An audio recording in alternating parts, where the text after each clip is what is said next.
केदारनाथ धाम है। हिमालय की गोद में स्थित भगवान शिव की भक्ति का ये धाम खूबसूरत प्राकृतिक दृश्यों के साथ ही तमाम पौराणिक कथाओं को समेटे हुए है। भगवान शिव के कई प्रमुख नामों में से एक केदारनाथ भी 12 ज्योतिर्लिंग में से 11वें स्थान पर है। भगवान शिव का नाम केदारनाथ क्यों पड़ा और क्या है इस मंदिर का इतिहास, आज हम इसके बारे में इस वीडियो में आपको पूरी जानकारी प्रदान करने वाले हैं। तो कहीं जाइए नहीं, बने रहिए हमारे इस वीडियो के साथ अंत तक। दोस्तों, आपको बता दें कि केदारनाथ मंदिर भारत के उत्तराखंड राज्य में स्थित रुद्रप्रयाग जिले में स्थित है। केदारनाथ मंदिर 3 तरफ से ऊंचे पहाड़ों से घिरा हुआ है, जिसमें केदारनाथ 22,000 फीट की ऊंचाई पर स्थित है।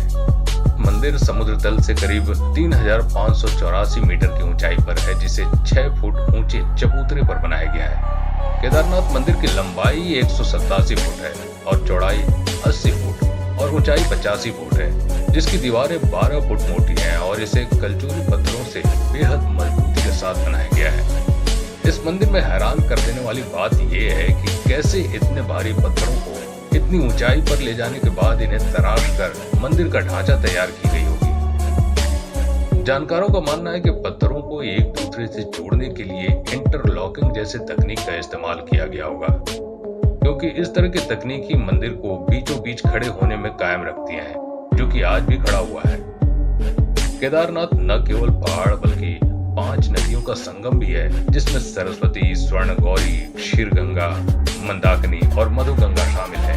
इन नदियों में से कुछ का तो अस्तित्व ही खत्म हो गया है, लेकिन अलकनंदा की सहायक नदी मंदाकिनी को आज भी यहाँ पर देखा जा सकता है, जिसमें सर्दियों के समय भारी बर्फ और बारिश की वजह से जल की काफी ज्यादा मात्रा देखने को मिलती है। केदारनाथ मंदिर सहित इसके आसपास के क्षेत्रों में भारी बर्फबारी के कारण केदारनाथ मंदिर के कपाट हर साल 15 नवंबर के आसपास दीपावली के 2 दिन बाद भाई दूज को बंद हो जाता है और 6 महीने बाद अर्थात अप्रैल-मई महीने में अक्षय तृतीया के दिन खुलता है।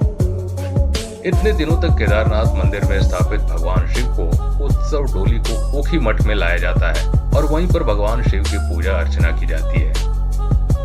केदारनाथ मंदिर के कपाट खोलते समय मंदिर की स्थिति बिल्कुल पहले जैसी ही रहती है, जिस स्थिति में मंदिर को बंद किया गया था। मंदिर के कपाट के खुलने के कुछ दिनों बाद ही मंदिर में श्रद्धालुओं की काफी भीड़ उमड़ कर आती है। कुछ लोग तो केदारनाथ मंदिर के कपाट खोलते समय भी यहाँ आते हैं और भगवान भोलेनाथ के दर्शन करते हैं। पौराणिक ग्रंथों में केदारनाथ को लेकर एक कथा मिलती है कि एक बार सतयुग में भगवान विष्णु ने नर और नारायण के रूप में अवतार लिया और अलकनंदा नदी के किनारे स्थित नर और नारायण पर्वत पर कठोर तपस्या करने लगे। इनकी तपस्या से शिवजी प्रकट हुए और वर मांगने को कहा। तब नर और नारायण ने शिव जी से कहा कि प्रभु, हमें किसी और चीज की चाहत नहीं है, बस आप यहाँ आकर बस जाएं। तब भगवान शिव ने खुद को शिवलिंग के रूप में प्रकट करने का वरदान दिया और स्वयंभू शिवलिंग के रूप में स्थापित हो गए। जिस स्थान पर शिवलिंग प्रकट हुआ वहां पर केदार नामक राजा का सुशासन था। भूमि का वो हिस्सा केदार खंड कहलाता था। तो इस प्रकार से भगवान शिव के इस ज्योतिर्लिंग को केदारनाथ कहा गया।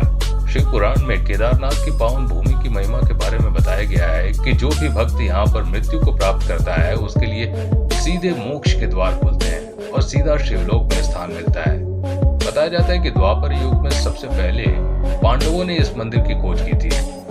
माना जाता है कि पापों से मुक्ति पाने के लिए शिव जी की खोज में पांडव यहाँ तक आ पहुंचे।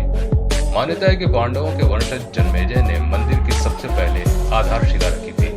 उसके बाद आदि शंकराचार्य ने मंदिर का जीर्णोद्धार करवाया था। कहते हैं कि यहाँ पर पांडवों के तपस्या करने के बाद शिव जी ने उन्हें बैल के रूप में दर्शन दिए थे। फिर पांडवों ने भोले बाबा से वहीं पर बस जाने का आग्रह किया, तो शिव जी बैल के रूप में इसी स्थान पर बैठ गए और शिवलिंग के रूप में स्थापित हो गए। इसी कारण यहाँ पर शिवलिंग बैल की पीठ के जैसा दिखता है।